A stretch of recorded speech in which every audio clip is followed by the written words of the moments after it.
Bonsoir et bienvenue à tous dans cette nouvelle édition de France 3 Haute-Bretagne. Grande première à la prison de Vezin-le-Coquet, l'organisation d'un forum des métiers. Le but, mieux préparer les détenus à leur réinsertion.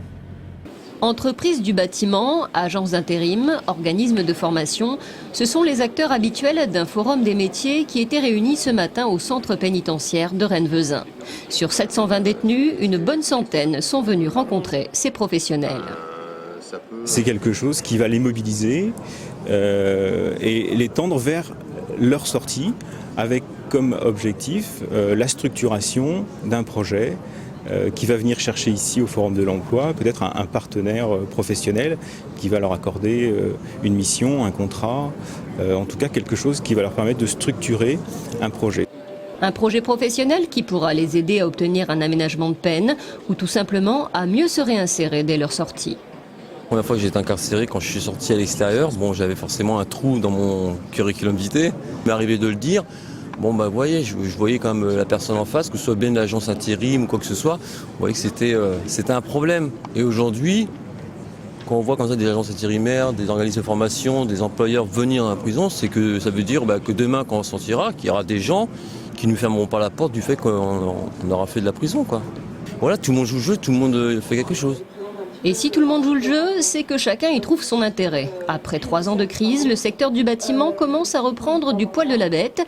Le centre pénitentiaire représente un véritable vivier de main-d'œuvre. Pour venir travailler dans le bâtiment, qui sont des métiers quand même quelquefois difficiles, où il faut travailler souvent à l'extérieur, cette motivation est un critère indispensable.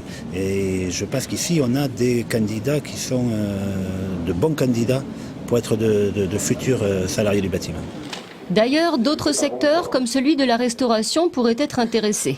L'administration pénitentiaire souhaite désormais organiser ici un forum des métiers par trimestre. 10 tables multimédia, des vidéos interactives, des informations permanentes. L'Exploratoire est un espace de découverte des métiers. Situé au cœur de la ville, il s'adresse aux scolaires, aux étudiants, aux demandeurs d'emploi, mais aussi aux salariés. Si vous venez dans cet espace, effectivement, on pourra vous montrer notamment les grands projets structurants de demain, les filières également, les secteurs porteurs, bref, l'ensemble des opportunités d'emploi, encore une fois, sur ce bassin. C'est vrai que Rennes, d'habitude on le sait, c'est 396 jours de pluie par an. Vous voyez les inondations en Australie, c'est une journée normale sur Rennes à peu près. C'est simple, les habitants sont tellement dégoûtés de l'eau qu'ils ont arrêté d'en boire. Du rire et un gros attroupement tôt ce matin, place de la mairie. C'est l'imitateur Nicolas Canteloup qui fait le show, pas toujours tendre avec la ville. On ne fait pas économie de certains clichés, mais ça amuse aussi les Rennais par revanchard. Une fois tous les 2 mois, la radio délocalise ainsi son antenne. Le but, se défaire d'une image trop parisienne.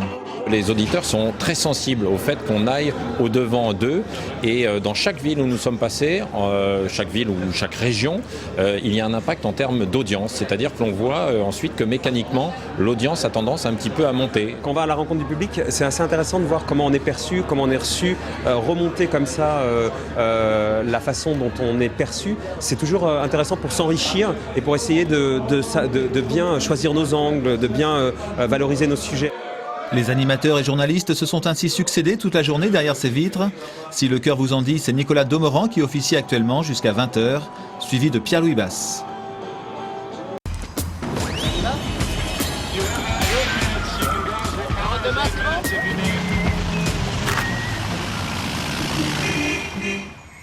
Aujourd'hui, on parle gallo, cette langue d'Oïl parlée dans tout l'est de la Bretagne, la Haute-Bretagne, et qu'on appelle parfois du patois. On est à Plume FM, à Serran, dans le Morbihan, une radio associative qui a développé des émissions en gallo sous l'impulsion de Matao Rollo. Bonjour Turtus et Turtut benai ze wordt Anne pour Naut Verde, Naut tourne du Taran. Le Taran, vous le savez, mais c'est l'émission pour connaître le cas qui heurge la Haute-Bretagne, le cas qui faisons dans le Pays gallo. Elle a débuté en 2002 et elle est toujours la seule radio à diffuser du gallo. Plume FM existe depuis 20 ans, née à l'Institut médico-éducatif de Plumelec. Elle est aujourd'hui installée à Serran et sur le 102.1, elle émet sur tout le pays de Ploermel, Locminé et Malétroit. Le gallo Noviao est donc sur les ondes la première émission en gallo. En fait, les gens étaient en attente de choses en gallo.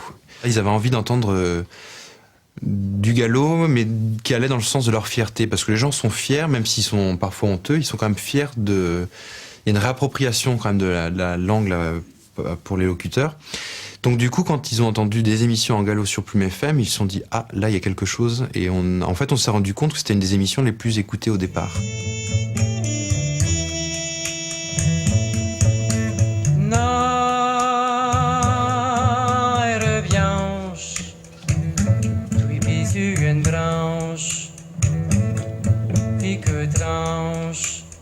C'est difficile à expliquer, mais il y a des sonorités dans cette langue qui me plaisent aux oreilles, qui font que même quand ça va pas, il y a toujours un mot. C'est une langue qui est, et c'est là que c'est terrible, c'est qu'on a une langue qui est en train de mourir, mais qui est d'une positivité qui est maximale.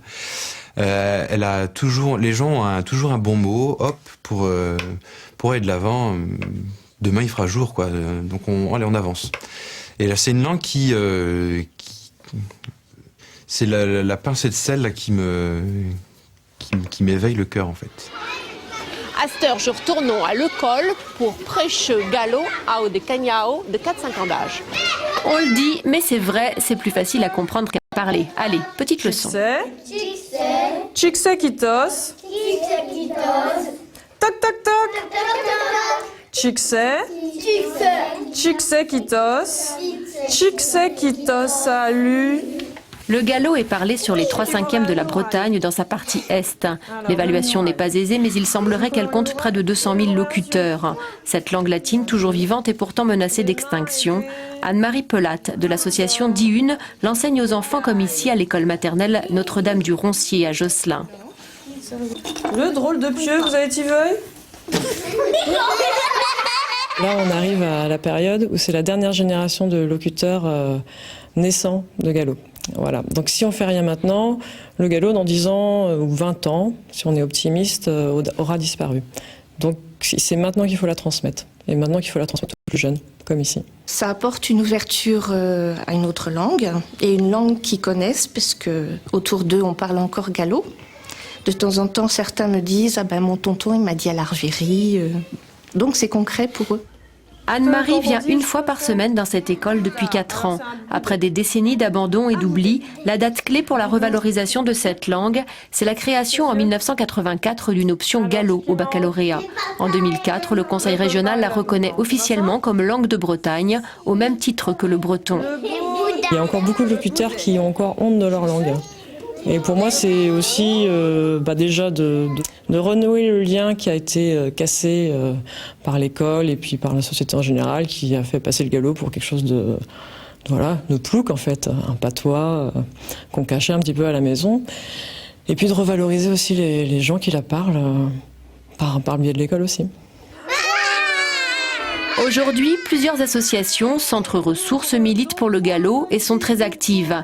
Bertine Galès, Chubry et Dastoum, avec des actions de collectage pour sauvegarder ce patrimoine, des manifestations culturelles et de l'enseignement pour la transmission. Et bien voilà, c'est terminé pour cette édition de Haute-Bretagne. Tout de suite la météo, puis le journal régional réalisé intégralement depuis la ville de Lannion. Bonsoir.